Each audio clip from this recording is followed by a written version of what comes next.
Plugged in laptop battery not charging on Windows 10 and 11 solution. Hello everyone, welcome back to our channel. If you're facing the frustrating issues of your laptop being plugged in but not charging, you're in the right place. Today, I'll show you two effective methods to fix this problem on Windows 10 and 11. So, let's get started. First, let's try the power troubleshooter. Go to search option on your taskbar and type settings. Click on settings from the search result. Now, navigate to updates and security.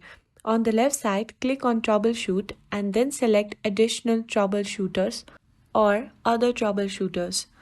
Scroll down and then you need to finally click on Run the Troubleshooter. Wait for a moment while the troubleshooter runs. Once it done, close all the windows. This method should resolve any power issues. If it does not, don't worry, let's move on to the second method. For the second method, we'll update the device drivers. Here what you need to do. Again, go to the search box and type Device Manager. Click on Device Manager from the result. In the Device Manager, locate batteries and expand the section. Right-click on Microsoft AC adapter and select Search automatically for drivers. Allow it to search and update the drivers.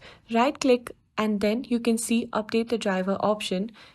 If the issue persists, you can also uninstall the drivers and restart your laptop. This should help you fix the problem. And that's it. You should now be able to charge your laptop without any issues.